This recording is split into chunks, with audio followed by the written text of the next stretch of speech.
MacVoices is sponsored by Smile and PDF Pen 9, the best way to do more with your PDF documents, including optical character recognition, search and replace, secure redacting, highlighting features, and much more.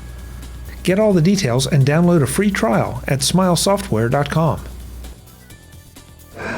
Hi, I'm Chuck Joyner. MacVoices is in San Jose for AltConf and WWDC. I've got Ryan from Microsoft here to talk a little bit about what Microsoft is doing in iOS development.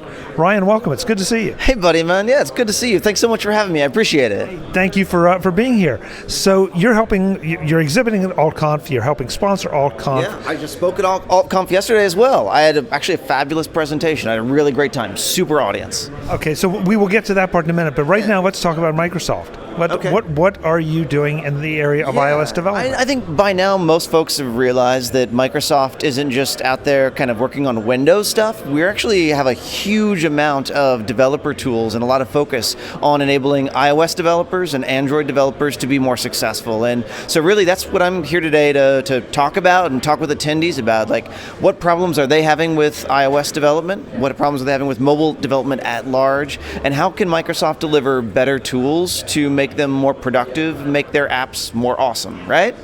And so there's a couple ways that we do that, right? So one is we've got a new product that we just released this last November. It's called Visual Studio Mobile Center.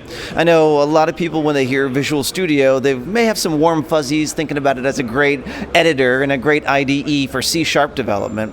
But the Visual Studio brand these days is so much more than just C# development for Windows or for anything else. The Visual Studio brand has come to encompass a number of different products, and Mobile Center is just the latest of those, aimed at enabling mobile developers, whether you're using Objective-C or Swift or React Native or Xamarin or Java, and to really kind of take care of your DevOps pipeline. So things like cloud build and continuous integration, a distribution of your app to stakeholders or beta testers, cloud testing on real devices. We have actually over 4,000 different device configurations, real devices, not simulators, real devices, and these insane data centers in both Europe and the US, where once you've got a build and you want to test it, and like not necessarily have to deal with all the manual testing yourself, you can send that app out to our data centers, and we will run through automated UI tests, give you kind of screenshots and video for all of the actual kind of UI automation running.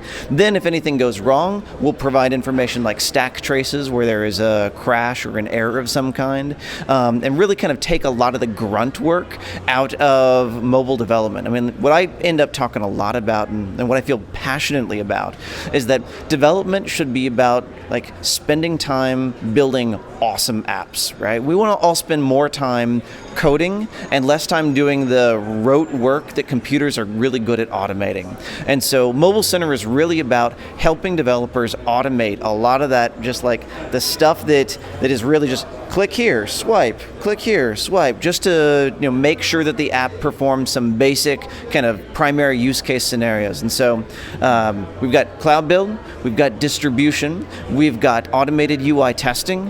Let's see, we've also got crash reporting. So just like we provide stack traces for your app in the kind of controlled test environment, we also want to be able to provide great crash reporting for your app in production, right?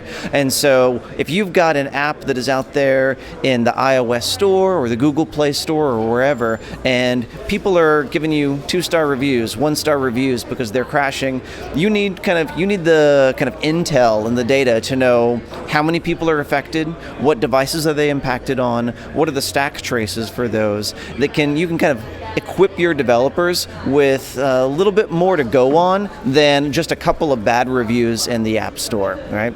Now, some of you may recognize some of these services as ones that are already kind of out there in the marketplace, and you wouldn't be wrong, right? Now, the fact of the matter is that Microsoft, in the last 3 years or so, has either acquired or built in-house a number of like really popular developer services that we are kind of reintegrating and reaggregating into Mobile Center. So some of your listeners may be familiar with services like Hockey App, right, which provides distribution and crash reporting.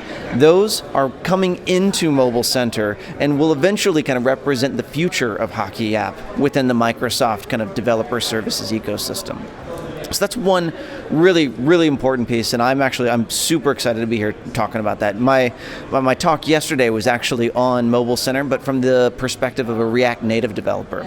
And I happen to be a JavaScript developer of many years, and I was building out an iOS app and automating all those things, right? So on stage, I was able to create an app and then send it out for cloud build. And then on the completion of the cloud build, send it to do some automated UI tests. Then distribute it out to everyone in the audience. And then after they had distributed, I planted a bug in there, right?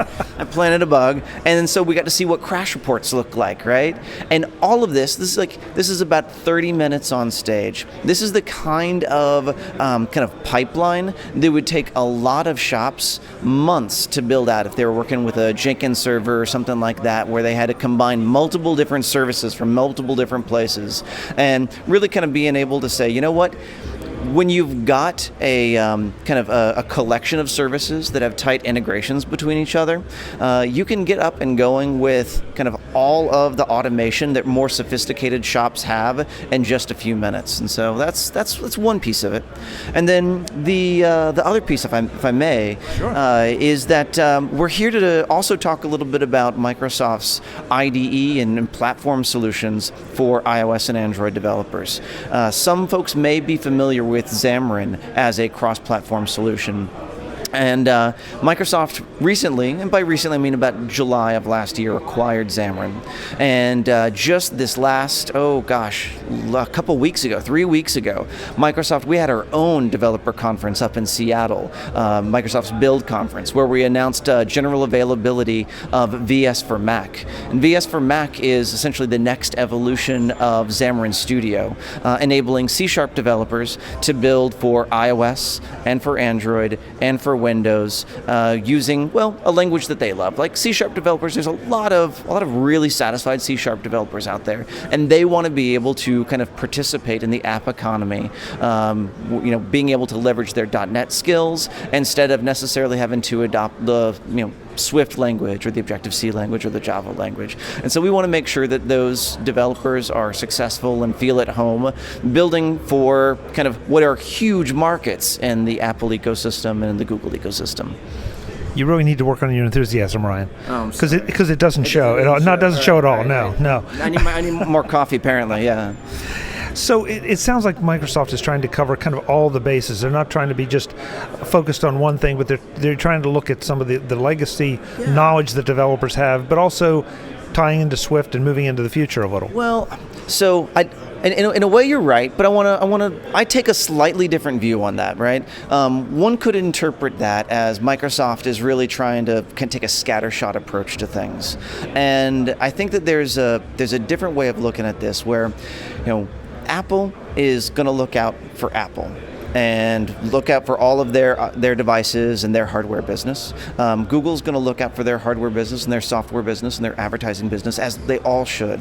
The fact of the matter is that at least in the mobile space, Microsoft has clearly taken a little bit of a back seat and said, you know what, we tried the Windows Phone thing. By some measures, it was extremely successful. By a lot of other measures, it was less successful, right? And so Microsoft really wants to say, you know what, let's take another approach to this. Let's provide the best services that are platform agnostic, that enable developers to reach audiences rather than platforms. And so what we want to say is, you know what, if you've got a startup, if you've got an established enterprise, you've got whatever, you're going to build an app, you want to reach the globe, right? You want to reach as many people as you can, and so we can provide the services and the cross-platform tools that don't place you as a development team into a silo that can only reach a single platform. We want to make sure that you can take your development skills and really reach the world. right? So, yeah. It's an impressive set of tools and initiatives that you're talking about. Oh, thanks. And obviously the people here got the benefit of your presentation. For the people that couldn't be here, where do we send them to learn more about all of this and get ready and participate? Well, so a great starting point would be visualstudio.com. If you go to visualstudio.com, you will find an entire section in there addressed specifically to the needs of mobile developers. And there's many products under there, including VS for Mac and Visual Studio Mobile Center that I think iOS developers will find a lot of value out of. And don't stop there. I mean, there is so many other products that I didn't talk about that are relevant to kind of the iOS and the Android ecosystems, whether it's our cognitive services and bot frameworks or our other lightweight editors like VS Code. I think there's a lot to offer, but start at visualstudio.com. You'll find lots there. Ryan, thank you so much for the time. Really appreciate it. Yeah, man. Thank you. Thank you so much for having me. Behave. Yeah, will do. Cheers. Happy coding, y'all. Folks, I'm Chuck Joyner. This is Mac Voices. Back with more soon from AltConf. Thanks for watching.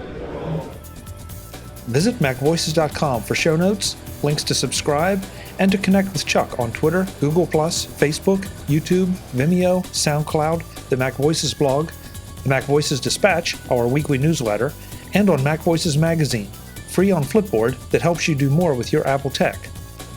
Advertising handled by Backbeat Media at backbeatmedia.com.